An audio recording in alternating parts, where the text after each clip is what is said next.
Hi guys! ఈ video వచ్చేసి ఖుషి birthday ముందు రోజుది. హడావిడి లేకుండా ముందుగానే షాపింగ్ చేసేద్దాం అనుకున్నాము. కానీ కుదరలేదు. లాస్ట్‌కి హడావిడి అయిపోయింది ఖుషి షాపింగ్ అయితే. చూస్తున్నారు కదా ఎంత హ్యాపీగా ఫీల్ అయిపోతుందో వేస్తున్నామని చెప్పి. కానీ ఖుషి చాలా డేంజర్ అండి బాబు. ట్రయల్ కని డ్రెస్ వేస్తే అస్సలు తీయనివ్వట్లేదు మళ్ళీ. ఇక ఖుషి వాళ్ళ డ్యాడీ ఒకటైపోయారు. నేను సెలెక్ట్ చేసినవి ఏవి వద్దని చెప్తున్నారు. వీళ్ళు సెలెక్ట్ చేసుకున్నవేమో నాకు నచ్చట్లేదు. నా ఖుషికి బర్త్‌డేకి వేసిన డ్రెస్ అయితే ఖుషి వాళ్ళ డ్యాడీయే సెలెక్ట్ చేసుకున్నారు.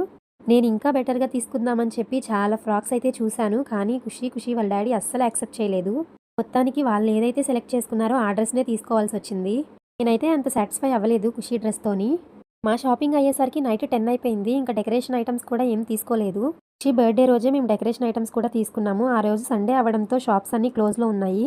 ఒక షాపే ఓపెన్‌లో ఉందంట. అది కూడా ఆఫ్టర్‌నూన్ క్లోజ్ చేస్తామని చెప్పారంట. అందుకని చెప్పేసి ఖుషి వాళ్ళ డ్యాడీ డెకరేషన్ ఐటెమ్స్ అన్నీ హడావిడిగానే తెచ్చేశారు. ఇలా ఏదైనా అకేషన్స్ ఉన్నప్పుడు ముందుగానే ప్లాన్ చేసుకోవాలి. లేదంటే మనం అనుకున్న ప్లాన్ అస్సలు జరగదు. నేను మా హస్బెండ్ కూడా డ్రెసెస్ తీసుకుందాం అనుకున్నాము. కానీ టైం సరిపోలేదు మాకైతే. ఇంకా మేమైతే ఉన్న వాటితోనే అడ్జస్ట్ అయిపోయాము. ఇంకా డెకరేషన్ విషయానికొస్తే చెప్పాను కదా హడావిడి అయిపోయిందని చెప్పి. అందుకని చెప్పేసి అన్ని బ్రైట్ కలర్స్ అయిపోయాయి ఖుషి డ్రెస్‌తో సహా. బ్యాక్ డ్రాప్ ఒక్కటి లైట్ కలర్ ఉన్నా బాగుండనిపించింది. కానీ ఫైనల్ లుక్ అయితే బాగుంది. ఖుషి కూడా హ్యాపీగా ఫీల్ అయింది.